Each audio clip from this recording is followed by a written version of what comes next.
My name is Angela Hughes, and for 31 years, I lived in a family where daughters were never meant to stay. 3 weeks ago, after our parents passed away, my younger sister forced me out of the house. She stood in the doorway, arms crossed, and said, "Dad made it clear a long time ago. The house belongs to me. You were never part of the plan." Then she changed the locks. Just like that. The house I grew up in.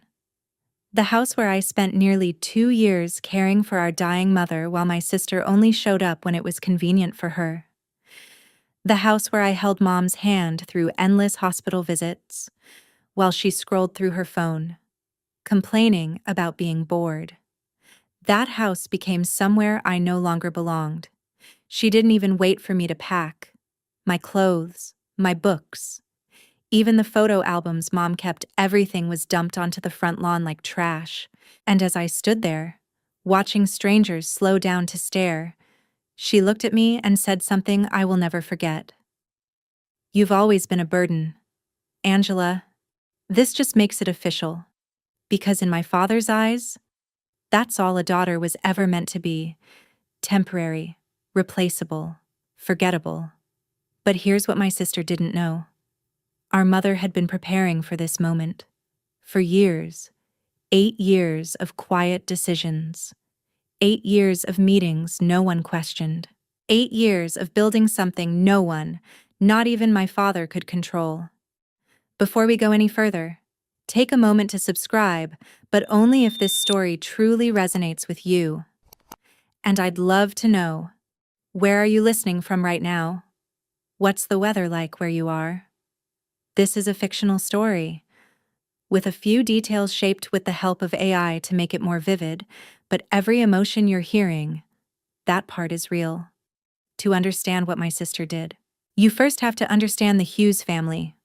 My father, Daniel Hughes, believed in one simple rule: sons carry the legacy, daughters leave it behind. He wasn't loud about it. He didn't shout or insult. He just made his priorities clear. He was a successful property developer, well off enough to buy us a 5-bedroom home in a quiet suburb outside Portland. Nice neighborhood, clean streets, good schools, and a garage workshop where he spent weekends teaching my sister about business deals and investments, while I stayed inside, helping my mother prepare meals. My mother, Eleanor Hughes, was the quiet heart of our home. She planted roses in the backyard, rows and rows of them, tending to them every morning like they were something sacred. She had a way of softening my father's indifference, of making his silence feel less like rejection. But my sister, Chloe, 4 years younger than me, absorbed his beliefs completely. When she graduated, Dad paid for her degree in finance at a private university. When she decided to start her own business, he introduced her to every contact he had. But when I said I wanted to become a nurse, he barely looked up. "Why waste money?" he said. "You'll just end up taking care of a family anyway." So I did it on my own. Scholarships, night shifts, double shifts at a cafe. I paid for everything myself. And I remember, one night, after dinner, when my father spent an hour praising Chloe's first successful deal and barely acknowledged that I had been accepted into my program, my mother pulled me aside. She held my hand tightly and whispered, "I've taken care of it." I didn't understand what she meant. I thought it was just something mothers say, to comfort daughters who are used to being overlooked. I had no idea that she had already started changing everything. I remember that night clearly. It was 8 years ago. My mother pulled me aside after dinner, right after my father spent nearly an hour praising Chloe's first successful investment deal, barely even glancing at me when I mentioned getting accepted into my nursing program. She took my hand, her grip tighter than usual. "I've taken care of you," she whispered. "You won't understand now, but I have." I didn't understand at all. I thought it was just something a mother says when she knows her daughter feels invisible. I had no idea that earlier that same day, she had been sitting in a quiet office downtown with a lawyer named Margaret Hale, signing documents that would change everything about my future. 2 years ago, my mother was diagnosed with stage 3 breast cancer. I still remember the moment I found out. I was halfway through a shift at Oak Ridge Care Center when my phone lit up with my father's name. He never called me at work. In fact, he rarely called me at all. "Your mother is sick," he said, his voice flat. "You need to come home. Not we need you. Just you." Like it was my responsibility. Like it had always been. I packed my things within a week and moved back into the house. I switched to night shifts so I could spend my days with her. Chemotherapy appointments, radiation sessions, endless hospital visits. Watching her grow weaker, smaller, quieter. My income dropped. My life paused. But none of that mattered. She was my mother. Chloe visited 3 times in 2 years. 3. Each visit lasted less than an hour. She would arrive in tailored suits, designer heels clicking across the floor, kiss mom lightly on the cheek, check her phone, and leave before the tea even cooled. Her boyfriend, Ethan, came once. He spent most of the visit taking pictures of the house, talking about potential upgrades, barely acknowledging my mother lying in bed just a few feet away. My father never once thanked me. In his mind, I wasn't sacrificing anything. I was just doing what daughters were supposed to do. But my mother saw everything. She started going out once a month. A bit of paperwork. She told me insurance things. I would drive her to an office in downtown Portland, wait in the car, then take her home. And every time she came out of that building, she looked lighter, like she had finally set down something heavy she'd been carrying for years. One night, as I helped her into bed, she held my hand again. "You're such a good girl, Angela," she said softly. "No matter what happens, remember this. You did everything right. You showed up. That matters more than anything." I thought she was talking about the cancer. She wasn't. "You need to understand something about Chloe and the life she built." She and Ethan lived in a sleek modern home in Seattle, in a neighborhood where everything looked curated, expensive, and slightly untouchable. Chloe liked to call herself an entrepreneur, but most of what I saw were carefully staged photos online, luxury dinners, and captions about success and grind. When she looked at me, it wasn't with hatred. It was worse than that. It was like I didn't exist, like I was background noise. At Thanksgiving 2 years ago, the last one where mom was still strong enough to cook. Chloe looked at me across the table and smiled in that polished, distant way. "Have you ever thought about doing something bigger?" she asked. "You can't spend your whole life cleaning up after people." My mother's hand tightened around her fork. "I'm a registered nurse," I said quietly. "I take care of people." Chloe let out a soft laugh. "Of course you do." But the moment that stayed with me didn't happen at the table. It happened later that night. I went into the kitchen for a glass of water and heard voices in the hallway. "Chloe and Ethan. Don't worry about her," Chloe said. "Dad's made it clear for years. Everything's coming to me. She's getting nothing." There was a pause. "She's just here to play caretaker until mom's gone," she continued. "After that, she'll disappear back into whatever small life she came from." Ethan's voice dropped lower. "Good," he said. "We need this. Chloe, we really need this." Something in his tone didn't match the life they were pretending to live. It wasn't confidence, it was desperation.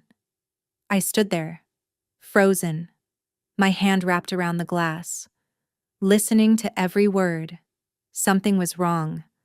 I just didn't know how wrong. 6 weeks ago, my mother was declared cancer-free. I remember sitting in the oncologist's office, crying in a way I hadn't allowed myself to for 2 years. She had made it. After everything, she had survived. We went out to celebrate at her favorite little cafe, and for the first time in years, she ordered a glass of champagne. "I want to visit my mother," she said suddenly, smiling. "It's been too long." She meant my grandmother, who lived in a care facility just outside the city. "Your father's been saying he'll take me for months," she added. "I think it's time we just go." 4 weeks ago, they finally did. They never came back. A truck driver fell asleep on the highway. The police said it was instant. They always say that. I don't know if it's true. I don't know if anyone ever says anything else. I was working a night shift when my phone rang. The door opened without resistance. My key worked perfectly now. I had changed the locks weeks ago, quietly reclaiming what had always been mine. I stood in the kitchen for a long moment, letting the silence settle around me. This was where I had made my mother tea countless times, where I had stood beside her through fear, through pain, through nights that felt endless. The house was still. Chloe had left it relatively clean when she moved out. Whether it was guilt or simply a lack of time, I didn't know. But my mother was still everywhere. Her recipe cards in the drawer, her glasses on the nightstand, her robe hanging in the closet like she might come back for it. I walked into her bedroom and sat on the edge of the bed. That's when I noticed it. A small photo album I had never seen before. I opened it slowly. Inside were photographs of me, from the very beginning, my first steps, my first day of school, graduation, moments I barely remembered, all carefully preserved. On the first page, in her handwriting, it said, "For my bravest girl." My grandmother sat beside me. She worked on that during chemo. She said softly, when she couldn't sleep, she said it helped her remember the good things. I held the album against my chest, and this time, when I cried, it wasn't grief, it was gratitude. 6 months later, I made a decision I had been putting off for years. I enrolled in a nurse practitioner program. It had always been my dream, to do more than bedside care, to diagnose, to treat, to make a deeper difference. But it had never felt possible, not with the cost, not with the life I was trying to survive. Now, it was. I used part of the trust to pay for tuition and books, following the plan my advisor had laid out. The rest stayed invested. Growing quietly, I kept working at Oak Ridge, just part-time now. I wasn't ready to leave the patients who had become part of my life. Melissa and I eventually found an apartment together near the hospital. 2 bedrooms, a small balcony. I started growing roses in pots. She joked that living alone was overrated. I said sharing rent made more sense. We both knew it was more than that. Every Sunday, my grandmother called.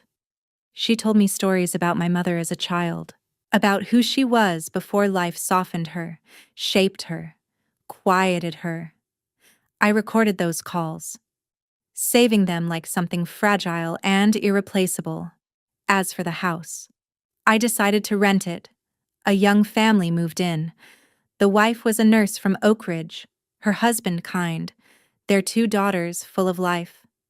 The older one asked if she could take care of the garden. I said yes. That year, I said yes to many things.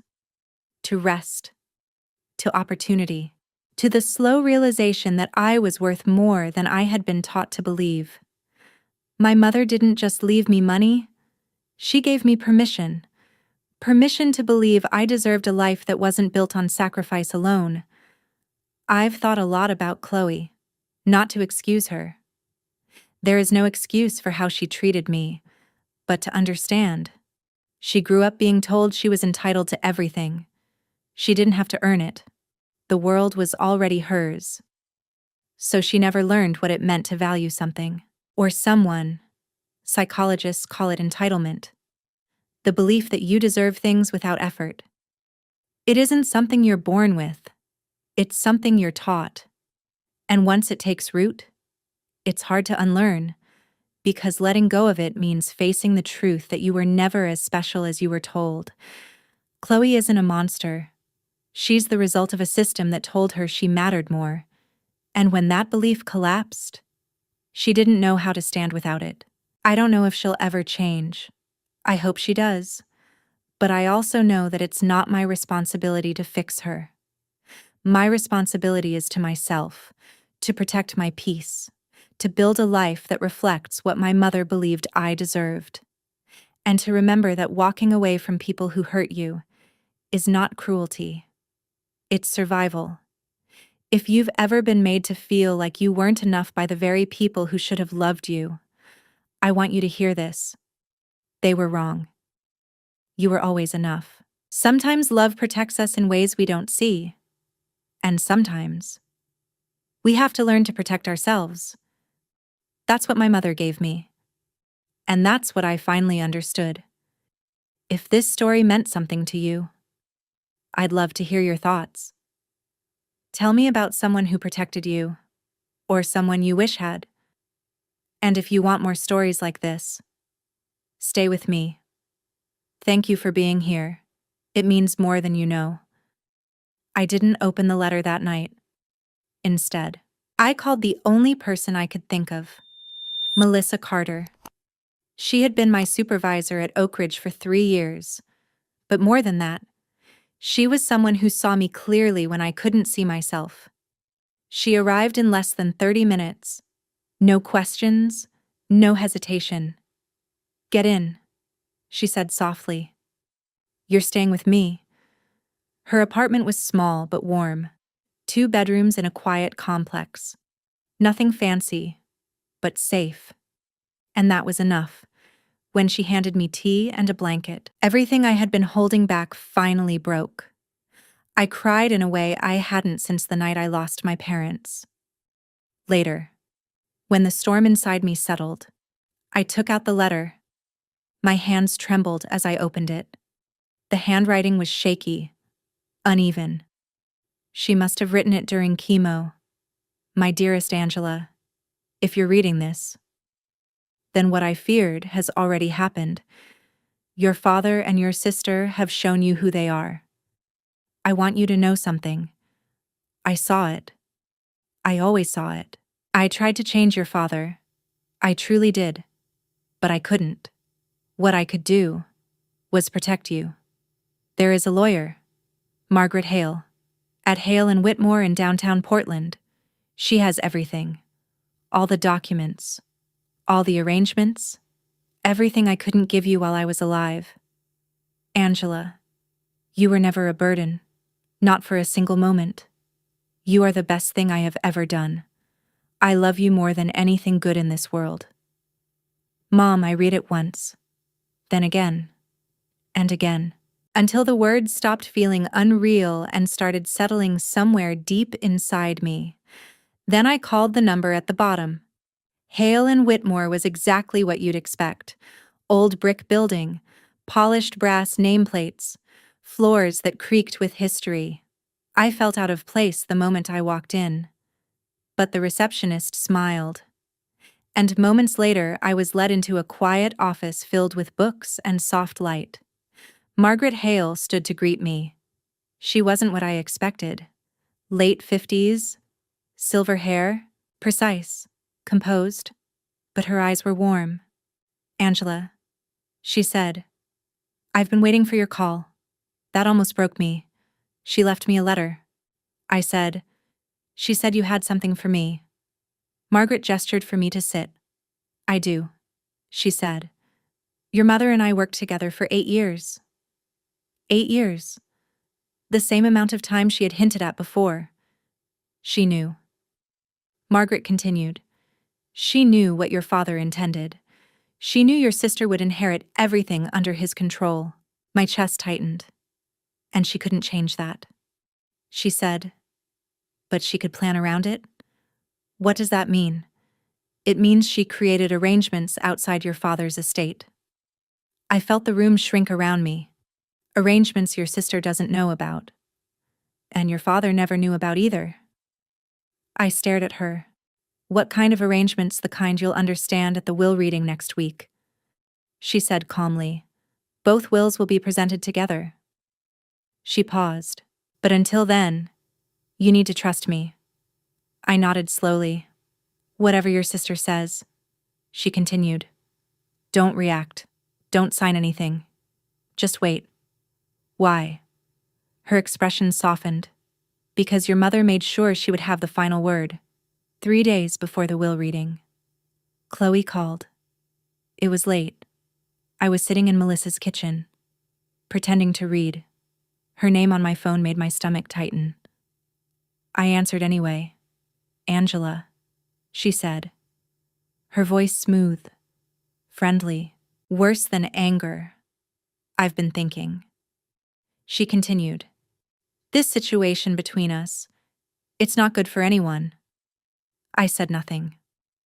You threw me out of my home 2 days after our parents' funeral, I said finally. I know, she said quickly. I could have handled that better. Almost apologetic. Almost. That's why I'm calling. She continued. I want to fix things. I waited. I had my lawyer prepare an agreement. She said, you sign away any claim to the estate, and I give you $10,000. $10,000. For everything.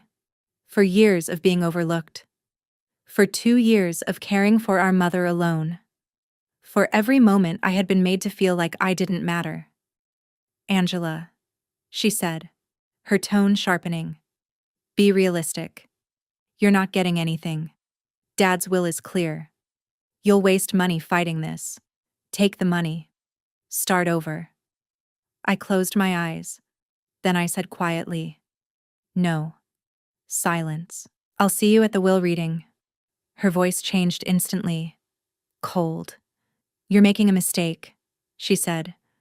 You'll walk out of that room with nothing, and when you do, you'll regret this. I took a slow breath. Then that's my choice. Another pause. Then she exhaled sharply. Fine, she said. But remember, I tried to be generous. What happens next is on you. The line went dead. I lowered the phone slowly, my hand still shaking, and then I did the only thing I could do. I waited. Have you ever been pushed into signing something by your own family, told you that you didn't deserve fairness, that you should just accept whatever you were given? That kind of helplessness stays with you, if you've ever felt that. I'd really like to hear your story. And if this one speaks to you, this is the moment to stay with me, because what happened next changed everything. The will reading was scheduled for 2 p.m. on a Thursday at Hale and Whitmore. The conference room was large, centered around a polished wooden table meant for more people than were actually there. Only 6 of us. Chloe, Ethan, me, Margaret Hale, her assistant, acting as a witness, and then, unexpectedly, my grandmother. Chloe's expression shifted the moment she walked in. I didn't know you were coming, she said. My grandmother, Margaret Whitfield, was 82, but there was nothing fragile about her. She wore a deep blue dress, her silver hair neatly pinned back, and the sapphire ring on her hand caught the light as she took the seat beside me. I was invited, she said simply, by my daughter. Chloe and Ethan exchanged a quick glance. Well, Chloe said after a moment, forcing a smile. The more the better, I guess. Though I don't see why we need to complicate this. Dad's wishes were always clear. Margaret Hale remained composed as she arranged the documents in front of her. Before we begin, she said, You should know that we'll be reviewing 2 wills today. 2, Ethan frowned. Why would that matter? Everything was shared. Not everything. Margaret replied calmly. I felt my grandmother's hand find mine under the table, giving it a quiet, steady squeeze. Chloe adjusted her watch, impatience flickering across her face. Let's just get this over with, she said. Read Dad's will first. Margaret nodded and opened the first folder. Last Will and Testament of Daniel Hughes, dated 14 months ago. The room fell silent. This was it. Exactly what Chloe had been waiting for. Margaret read through the formal sections before reaching the part that mattered. To my daughter, Chloe Hughes. I leave 70% of my personal assets, including my business holdings, vehicles, and my share of all joint financial accounts. Chloe leaned back slightly, satisfaction settling across her face. To my daughter, Angela Hughes. I leave 30% of the remaining personal assets. Ethan let out a quiet breath. 30% of what's left. He muttered. After expenses, that's basically nothing. That's not I started. It's fine. Chloe cut in smoothly. Dad had around 80,000 in liquid assets. You'll still get something. Maybe 25,000. She looked at me like she was being generous. Honestly, that's more than I expected him to leave you. Chloe, my grandmother said quietly. Perhaps you should let the lawyer finish. What's left to finish? Chloe replied, leaning back in her chair. The house was his. The money was his. I'm the primary heir. Angela gets what she gets. Ethan was already pulling out his phone, probably calculating numbers. Margaret's voice cut cleanly through the room. There is more to discuss. Chloe's expression flickered. What do you mean? Daniel Hughes's will represents only part of your parents' estate, Margaret said. Your mother's estate is separate and significantly larger. The room went still. Chloe stopped smiling. That's not possible, she said sharply. Mom didn't have her own estate. She didn't work. Everything she had came from Dad. That is not correct, Margaret replied evenly. It is correct, Chloe insisted, standing slightly as if that gave her authority. I know my own family. Whatever small savings she had, it doesn't change anything. Margaret closed the first folder and calmly placed her hand on the second. We're about to review what it changes. Dad made his position clear for years, Chloe said, her voice sharpening again. Everything goes to me. You take what you're given and be grateful. She turned to me, and whatever softness had been there before was gone. This is what I was trying to save you from. Angela, sitting here hoping Mom left you something. What exactly were you expecting? Her jewelry? Some old recipes? She let out a quiet laugh. It doesn't matter. The house is still Dad's. The real money is still Dad's. And you. Her eyes swept over me. Dismissive. You're still exactly who you've always been. Chloe, my grandmother said, her voice low but firm. Chloe ignored her. I hope you enjoy figuring things out on your own, she added, because I made sure you have nothing left to fall back on. No house, no support, nothing. Maybe next time you'll make better choices. Ms. Hughes. Margaret Hale's voice cut through the room. Calm, but unmistakably authoritative. Sit down. The command was so unexpected that Chloe actually obeyed, dropping back into her chair. I understand you have strong opinions, Margaret continued evenly. But this is a legal proceeding, not a personal debate. She met Chloe's gaze directly. Your mother's will contains provisions that override your assumptions. If you interrupt again, I will ask you to leave and receive the documents separately. Ethan leaned closer to Chloe, whispering something urgently. She pressed her lips together and stayed silent, though the tension in her jaw was obvious. Margaret reached for the second folder. "Now," she said, "we will address Eleanor Hughes's estate, including a section she specifically requested be read aloud." For a brief, unsettling moment, doubt crept in. Chloe's words echoed in my head. Mom didn't have anything. Everything came from Dad. What if she was right?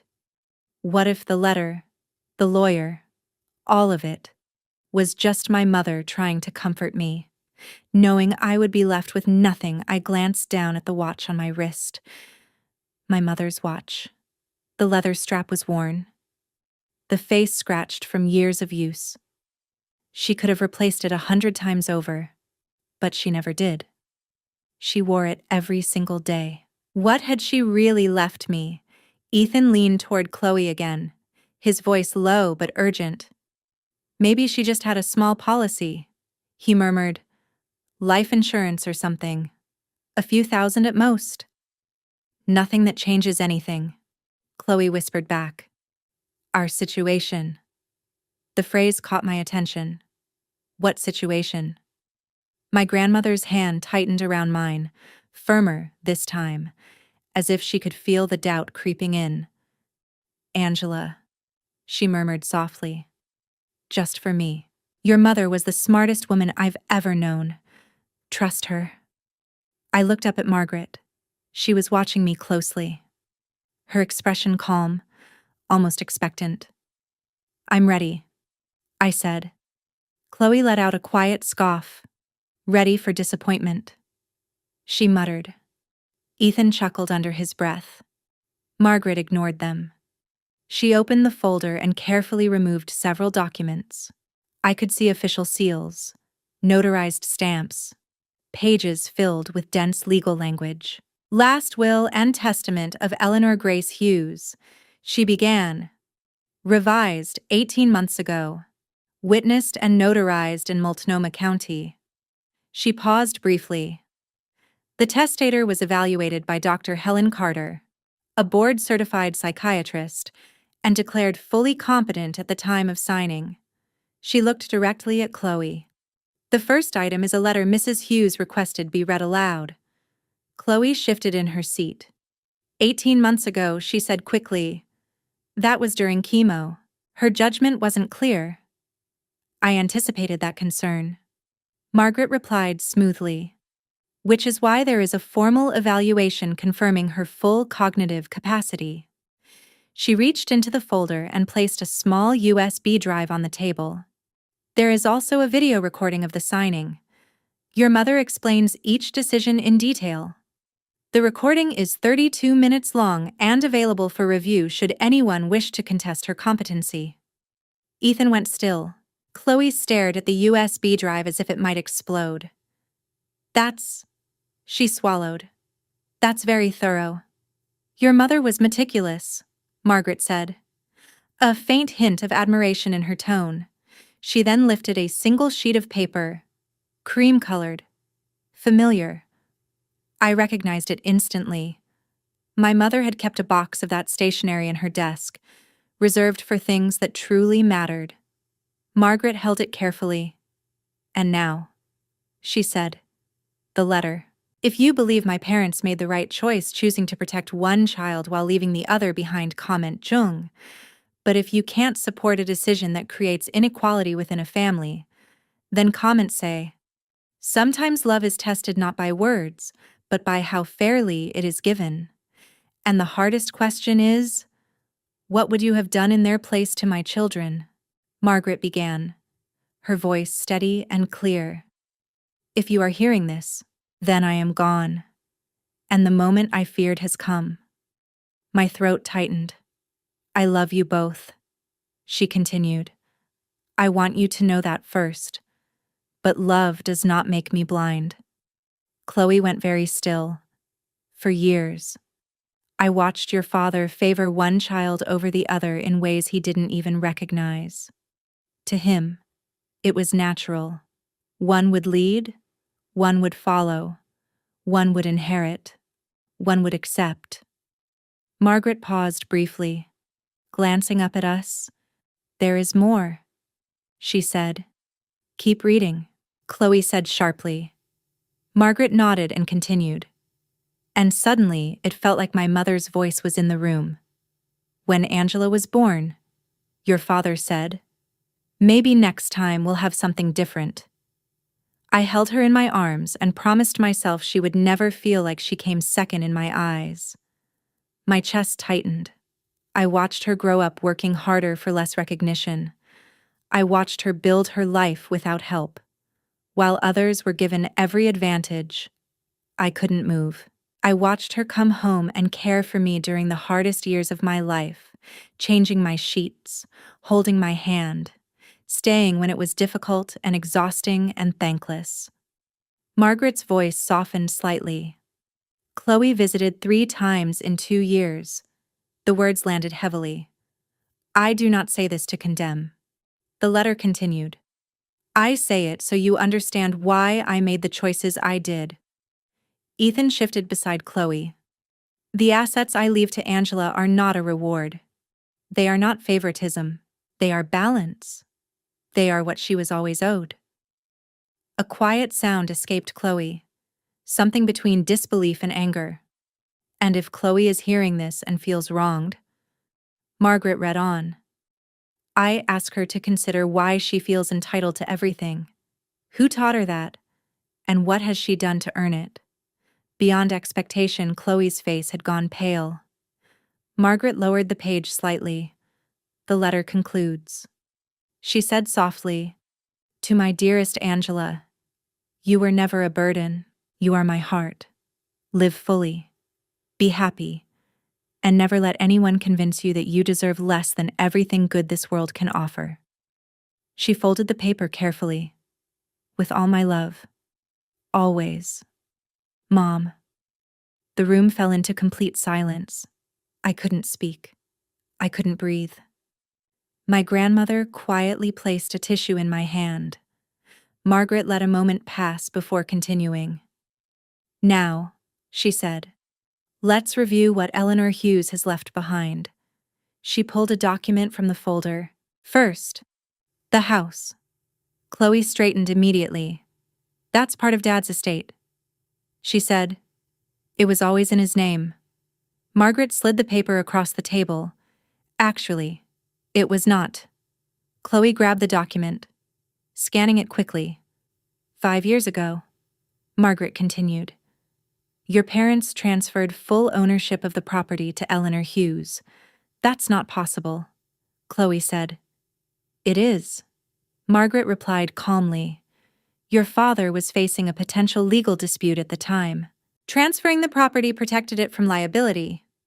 "I never heard anything about that," Chloe said, her voice tightening. "It was resolved privately," Margaret said, "but the transfer remained in place." She placed another document on the table. "This is the official record from Multnomah County. The property, currently valued at approximately $650,000, belonged solely to your mother." Ethan went silent. Chloe stared at the page, her expression shifting. "But that means—" she started. "It means," Margaret said evenly, "your mother had full authority to decide who would receive it. She turned her gaze toward me, and she chose you, Angela." "No," Chloe said quickly. "No, that's not right. That has to be wrong. Dad would never." "Your father believed what he wanted to believe," my grandmother said firmly. "Your mother told him the transfer was temporary. He never questioned it." I stared down at the document. My mother's signature was there. Clear, deliberate. The house I grew up in. The house I had been thrown out of. The house where I had cared for her. It had always been hers. And now? It was mine, Margaret continued, as if she hadn't just turned everything upside down. "There is also the matter of an irrevocable trust." Chloe looked up sharply. What, 8 years ago?" Margaret said. "Your mother established an irrevocable trust with Angela Hughes as the sole beneficiary." Chloe stared at her, stunned. An irrevocable trust, Margaret explained, cannot be changed or dissolved without the consent of the beneficiary. It exists entirely outside the probate process. Margaret continued. 8 years ago, Chloe turned sharply toward my grandmother. You gave her the money, she stammered. You gave Mom that kind of money. My grandmother didn't flinch. I gave my daughter what was mine to give, she said, calmly. What she chose to do with it was her decision. Margaret nodded. The trust was initially funded with a gift of $400,000 from Mrs. Whitfield. She explained. Your mother invested it conservatively over the past 8 years. She glanced down at her notes. The current value is approximately $1.2 million. Ethan made a small, strangled sound. 1.2 million. Chloe repeated slowly. That is correct, Margaret said. And because the trust was established using separate funds, never combined with marital assets, it was never part of your parents' shared estate. Her voice remained steady. It has always belonged to Angela. I couldn't process the number. 1.2 million. My mother, who wore the same worn watch every day, who grew her own flowers, who never spent more than she needed. She had quietly built something that large. For me. This is fraud, Chloe said suddenly, her voice rising. This isn't possible. Dad didn't know about any of this. He would never have agreed. Your father's awareness is irrelevant, Margaret replied evenly. The trust was legally created using funds that were never his. He had no claim to it. Neither do you. The USB drive still sat untouched on the table. 32 minutes of my mother explaining everything. There is one final asset, Margaret said. Chloe's face had gone pale. Ethan's grip on her arm tightened.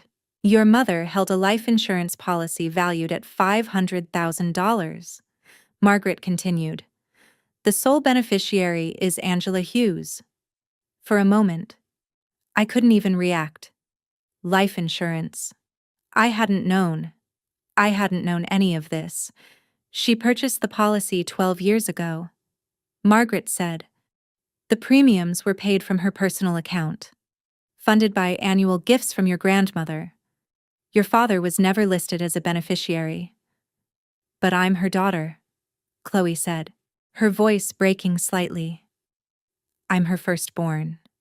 She can't just leave me with nothing.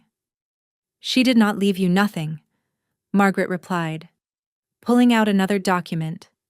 Your mother's will specifies that you will receive her personal belongings, photo albums, jewelry, and a private letter addressed to you. A letter. Chloe let out a hollow laugh. She leaves Angela millions, and I get a letter. The jewelry includes several valuable pieces. Margaret added, I don't care about jewelry, Chloe snapped, slamming her hand against the table. I want what I was promised. I want what I deserve. What you deserve. The words left my mouth before I could stop them. They were quiet, but they filled the room. You visited Mom 3 times in 2 years, I said. 3 times. While I was there every day. She stared at me. I didn't look away. You called me a burden while I was holding her hand through chemotherapy. I continued. So tell me, what exactly did you earn? Silence stretched between us. Margaret cleared her throat slightly. Let's review the total assets, she said. For clarity. I'm contesting all of this, Chloe said suddenly, standing so quickly her chair scraped loudly against the floor. She wasn't thinking clearly. The treatments, the medication. She couldn't have made these decisions rationally. Margaret remained seated, composed. As I've already stated, your mother underwent a formal cognitive evaluation conducted by Dr. Helen Carter, an independent board-certified psychiatrist. She gestured toward the documents. The evaluation confirmed that she was fully competent and understood the implications of every decision. Doctors can be wrong, Chloe muttered. The signing of the will was also recorded. Margaret continued, tapping the USB drive. In that recording, your mother explains each decision in detail. Her gaze remained steady. She also directly addresses the possibility of a legal challenge and outlines why such a challenge would not succeed. Chloe's jaw tightened, but she said nothing. Furthermore, Margaret added, the trust and the life insurance policy are not subject to probate. They are separate legal instruments. She paused. They cannot be contested in the way you are suggesting. You have no legal standing to challenge them, Margaret said calmly. There has to be something, Chloe insisted, her voice tightening. If you wish to contest your father's will, you may do so, Margaret replied, but I would strongly advise consulting your own attorney regarding the costs versus the likely outcome. She held Chloe's gaze. As for your mother's arrangements, she anticipated every objection you're raising. She spent 8 years ensuring everything was legally secure. My grandmother spoke then, her voice steady. My daughter didn't do this out of spite, Chloe. She did it because she understood what would happen otherwise. We all did. Chloe turned toward her, anger flashing across her face. You helped her, she said. You helped her hide all of this. You helped her cut me out. I helped her protect her child. My grandmother answered simply, exactly what any mother would do. Chloe opened her mouth, but no words came. Ethan was the first to break. This is insane, he said. Pushing back his chair as he stood, his composure finally cracked. She's a nurse. She barely makes enough to get by, and now she gets over $2 million while we... He stopped. Margaret tilted her head slightly. While you... What? Mr. Brooks. Ethan's expression faltered. He had said too much. My grandmother's voice cut through the silence. You're about to lose your house, aren't you? The words landed like a blade. Chloe went completely still. The failed investment. My grandmother continued. The $400,000 you lost. The notices from the bank. Did you really think we didn't know? Chloe's face drained of color. How would Mom know? She asked, her voice barely above a whisper. She knew everything. My grandmother replied. The debts. The desperation. She knew you were depending on this inheritance to save you. She paused. That's exactly why she made sure you couldn't touch what she built for Angela. I looked at my sister then. Really looked at her. The designer clothes. The expensive watch. The car parked outside. All of it suddenly felt hollow. A performance. A life built on expectation. And the belief that someone else's money would always be there to catch her. You weren't planning to share anything, I said quietly. You were planning to take everything. Her eyes snapped to mine. Because you needed it, I continued. Because you were already losing everything. I am not losing anything. Chloe shot back. I had a setback. That's all. A setback that this inheritance was supposed to fix. I said. Silence followed. Ethan sank back into his chair, his expression unraveling. You spent your whole life being told you deserved everything, I said softly, and you never stopped to question whether that was true. Chloe didn't respond. She couldn't. For a moment.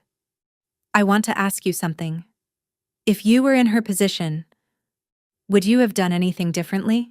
Because when everything you've built depends on something you were promised, losing it feels like losing everything. Margaret waited until the room settled before speaking again. For the record, she said, I will now summarize the total assets transferred to Angela Hughes. She glanced briefly at her notes. From Eleanor Hughes's estate, the property located on Willow Creek Drive, estimated value $650,000. From the irrevocable trust established 8 years ago, approximately $1.2 million. From the life insurance policy, $500,000. She looked up. Additionally, from Daniel Hughes's estate, 30% of remaining liquid assets, estimated at approximately $24,000. Ethan's breathing had become shallow. Chloe stared at the table, unmoving. The total, Margaret said, her tone precise, is approximately $2.374 million. The number seemed to echo in the room. 2.374 million. My mother, who wore the same watch every day, who never spent more than necessary. She had left me everything. A future, a choice, a life I never thought I could have. Chloe made a strange sound. She was gripping the edge of the table, her knuckles white. Her face drained of color. She tried to stand. Maybe to argue, maybe to leave. But before she could, her body gave out. Her eyes rolled back and she collapsed. Her head struck the edge of the table on the way down. Ethan shouted her name. Margaret's assistant was already moving, dialing emergency services, checking Chloe's pulse with practiced efficiency. I sat there, frozen, watching my sister lying unconscious on the polished floor of a law office, undone by numbers she could not accept. She's breathing, the assistant said. Pulse is steady, likely a fainting episode. My grandmother's hand tightened around mine. Your mother would be proud of you, she said quietly, not because of the money, but because of who you became, in spite of everything. I couldn't respond. I was still trying to make sense of it all. The paramedics arrived quickly. They checked her vitals, cleaned the small cut on her forehead, and explained it was a sudden drop in blood pressure brought on by shock. Nothing serious. Just her body reacting to something her mind couldn't process. She refused to be taken to the hospital. 20 minutes later, she was back in her chair, pale and unsteady. Ethan hovering beside her as if she might collapse again. She looked at me. You knew, she said, her voice hoarse. You knew about all of this. I didn't, I said, and it was the truth. Not until recently. And even then, I didn't know how much. But you suspected. She pressed. You sat there, pretending you didn't know. I knew Mom loved me. I said evenly. That's all I knew. She let out a bitter, hollow laugh. And she didn't love me? I think she did. I said slowly. But she also saw who you chose to become. Ethan's hand tightened on her shoulder. We should go, he whispered. We need to figure this out. Figure out what she snapped. Her voice cracking. How to pay the mortgage. How to explain to the bank that everything we were counting on is gone. Then she looked at me again. And this time, there was something else in her eyes. Angela. She said, you have to help me. We're family. The word hung there. Family. 3 visits in 2 years. Enjoy figuring things out on your own. Angela. I said, you told me I was nothing. I said quietly, you threw me out of my own home before Mom's funeral flowers had even faded. I stood up. I'm not going to pretend that didn't happen. I didn't mean it, she said quickly. I was under pressure. The investments. Everything. I said things I shouldn't have. That's not who I am. Then who are you? I asked softly. Because I've known you my entire life, and I've never seen anything different. She flinched. I'm not going to let you end up with nothing. I continued. I'm not cruel, but I'm also not going to fix the consequences of choices you made, while treating me like I didn't matter. "So, that's it," she asked. "You walk away with everything, and I get nothing. You get exactly what you earned." I picked up my bag, the same worn bag I carried through years of school, through long shifts, through every moment I was told I wasn't enough. "You get the results of your choices," I said, "just like I finally get the results of mine." Ethan started to speak, but I raised my hand. "If you need to contact me, go through Margaret," I said. As for anything personal, I looked at Chloe, at the person I had grown up with, at the stranger sitting in front of me. "That's going to take time," I said. "If it ever happens at all, I'm not trying to hurt you," I added quietly. "I'm just finally understanding something Mom tried to teach me." I turned toward the door. "I don't have to accept treatment I would never give to someone else." I paused briefly, without looking back. "She loved you," I said, "but she loved me enough to protect me from you." Then I walked out. My grandmother followed me into the hallway. "Wait," she said gently, catching my arm. "I have something for you." She reached into her purse and pulled out a small navy velvet box, worn soft at the edges. "Your mother wanted you to have this," she said. I opened it. Inside was a sapphire ring, the same one my grandmother had worn for as long as I could remember. "Grandma, I can't take this," I whispered. "It was mine." She said softly, "I gave it to your mother on her wedding day, and before she passed, she gave it back to me, so I could give it to you." I slipped it onto my finger. It fit perfectly. "There's something else you should know," my grandmother said. I looked up at her. "Your mother once planned to leave your father," she said quietly.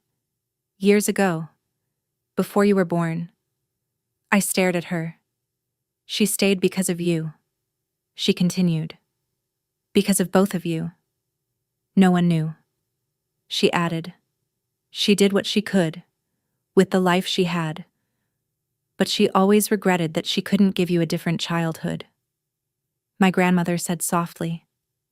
Her eyes shimmered, holding back tears. "The trust, the insurance, everything she did," she continued. "That was her way of giving you something she never had. The freedom to walk away from people who don't value you."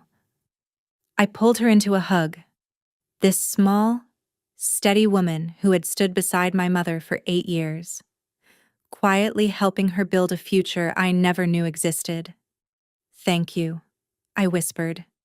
"Don't thank me," she replied gently. "Just live your life well. That's all your mother ever wanted." Behind us, I could hear Chloe and Ethan leaving, their voices low, strained, unraveling. I didn't turn around. A month later, I was sitting in the office of a financial advisor Margaret had recommended. Her name was Laura Bennett, a woman with decades of experience and none of the polished insincerity I had expected. She slid a document across the desk. "Here's what I suggest," she said. "We keep the trust invested. You withdraw only what you need for living expenses." She pointed to another section. "The insurance funds go into a high-yield account, emergency use, future opportunities, and your student loans," she added, glancing up. "We eliminate those immediately. $40,000? Gone. Just like that. And you keep working." I blinked. "Working, I read your file," she said simply. "You love what you do. Money shouldn't change that. It should just give you options." So I followed her advice. I paid off my loans in one payment, something I had been chipping away at for years. I kept my job at Oak Ridge.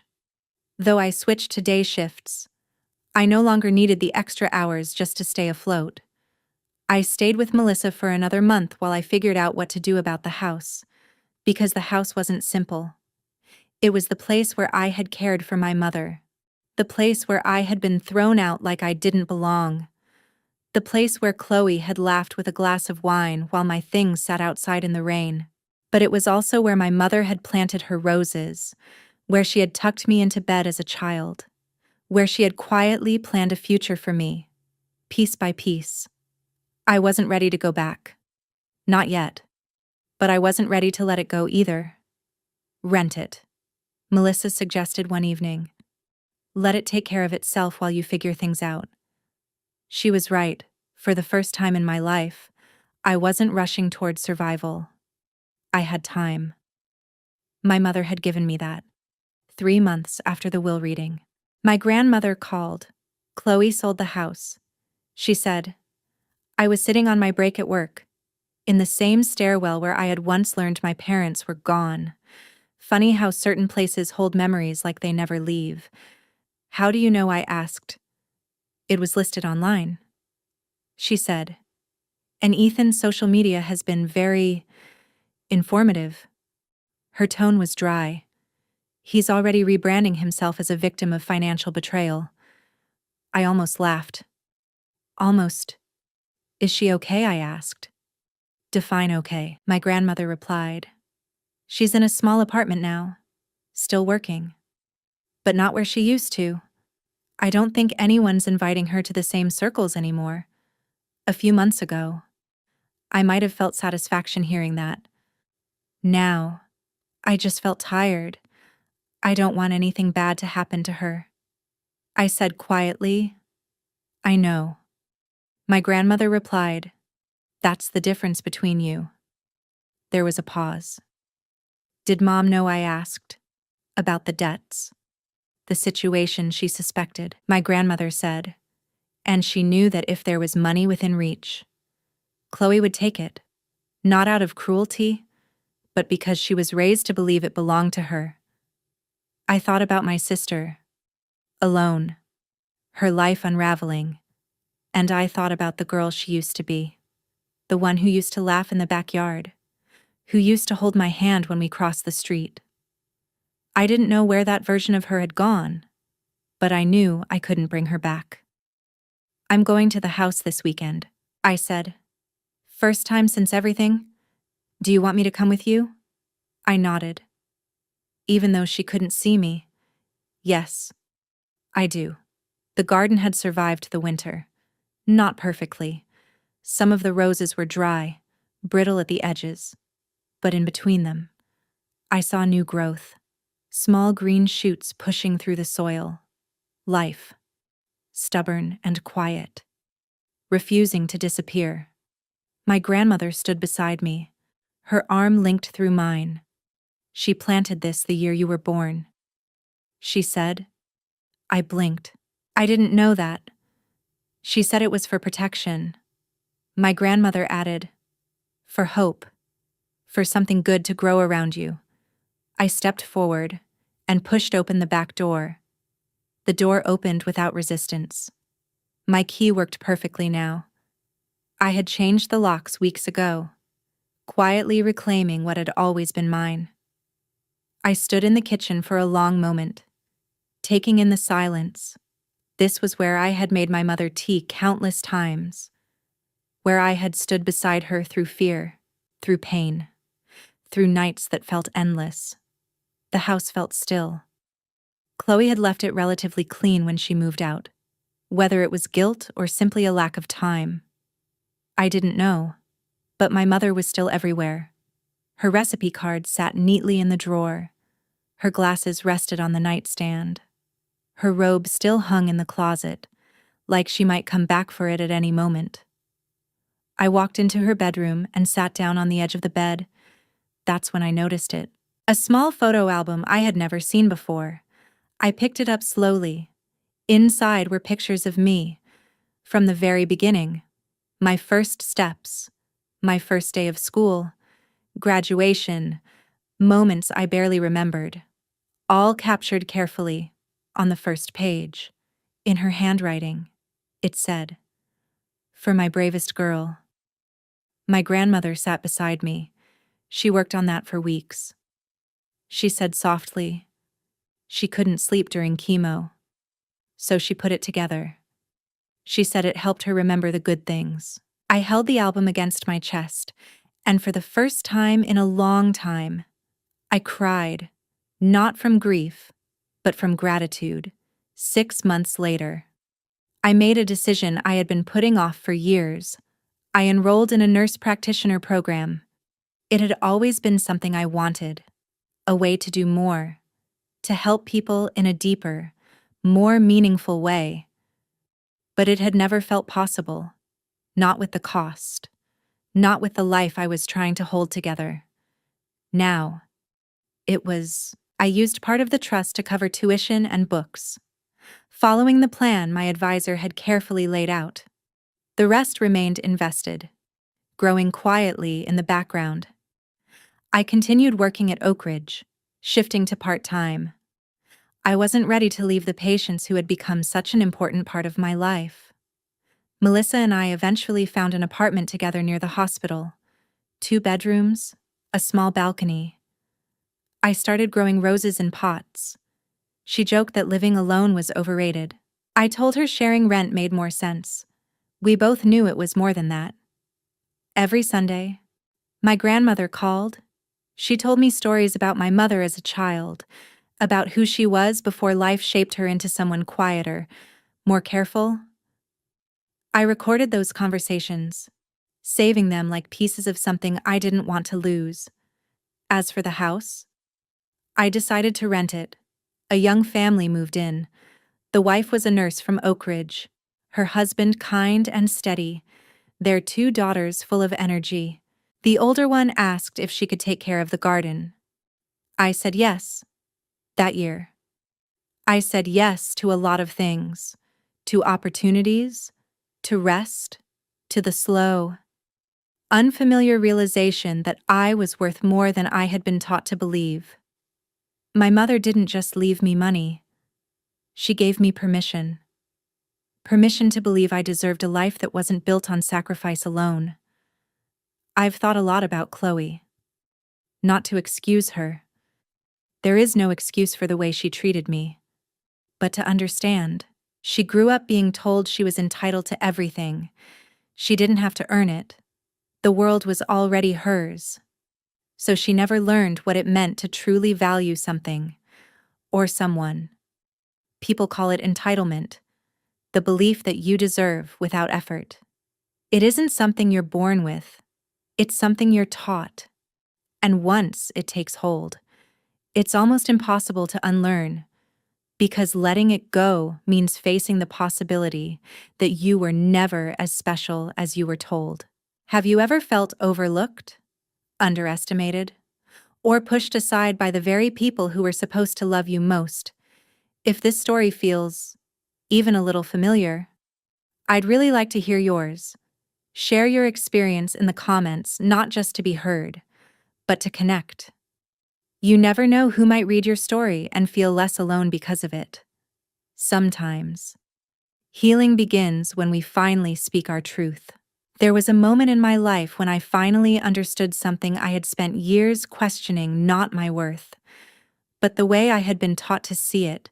I used to believe that love meant enduring everything, staying silent, and accepting less just to keep the peace. But this journey showed me that real love does not diminish you, and real family does not make you feel invisible. What I learned is this: showing up, caring deeply, and choosing kindness are never weaknesses. They are strengths. But those strengths must also come with boundaries, because if you don't protect your value, someone else will define it for you, and they won't always be fair. My mother didn't just leave me a future. She gave me clarity. She showed me that I deserved more, even when no one else said it out loud. And maybe that's the most powerful lesson of all, that sometimes the people who truly love us prepare us for a life where we no longer have to beg to be seen. If this story touched you, I hope you'll carry something from it into your own life. And if you've ever felt the same, don't stay silent. Your story matters more than you think. Subscribe to the channel to be part of a community that shares, listens, and grows together. Leave a comment. like, and share this video so someone else can feel less alone today. Take care of yourself, and I'll see you in the next story. Welcome to Family Confessions. Our stories go beyond entertainment, helping viewers recognize toxic behaviors, understand boundaries, and reflect on their relationships, while reinforcing self-worth and the strength to heal and move forward. Each video follows a structured workflow ensuring quality and value for our audience. Thank you for being here.